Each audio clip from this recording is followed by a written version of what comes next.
ஹாய்ங்க. இன்னைக்கு national symbols அப்படிங்கிற லெசன்ல இருந்து தான் நம்ம டூயினோஸ் பார்க்க போகிறோம். ஃபஸ்ட்டு என்னென்ன சிம்பிள்ஸ் அப்படின்னா, நம்மளோட தேசிய மரம் என்ன அப்படின்னா ஆலமரம். அதே பறவை மயில்.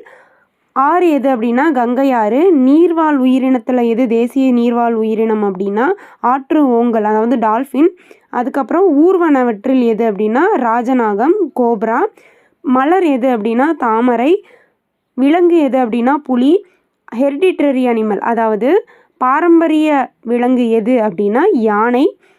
அடுத்தது நுண்ணுயிரி இருக்கு இல்லைங்களா, அதில் எது அப்படின்னா லாக்டோபேசிலஸ். பழம் எதுனா மாம்பழம்.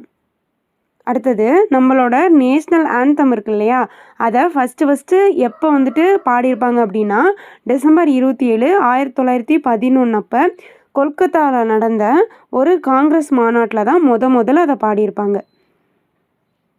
அடுத்தது நம்மளோட தேசிய கொடி. தேசிய கொடியை அந்த வடிவமைப்பு யார் பண்ணி கொடுத்தாங்க அப்படின்னா பிங்களி வெங்கையா அப்படிங்கிறவர். அவர் ஆந்திராவை சேர்ந்தவர்.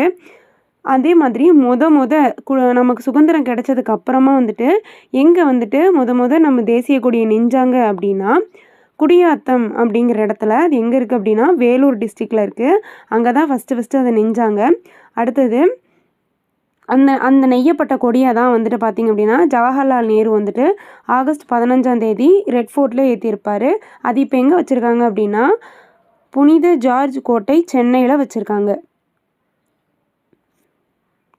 அடுத்தது தமிழ்நாட்டு நேஷ்னல் சிம்பிள்ஸ் என்னென்ன அப்படின்னா அனிமல் என்ன அப்படின்னா நீலகிரி தார், அதாவது வரையாடு. அடுத்தது பறவை என்ன அப்படின்னா மரகத புறா.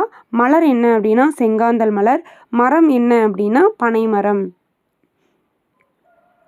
அடுத்தது பீகாக் சாங்சுரி, அதாவது மயிலுக்குன்னே தனியாக ஒரு சாங்சுரி தமிழ்நாட்டில் இருக்குது. அது எங்கே இருக்குது அப்படின்னா விராலிமலை அப்படிங்கிற இடம், புதுக்கோட்டை டிஸ்ட்ரிக்டை சேர்ந்தது. அங்கே தான் மயிலுக்குன்னு ஒரு சாங்சுரி தனியாக வச்சுருக்காங்க.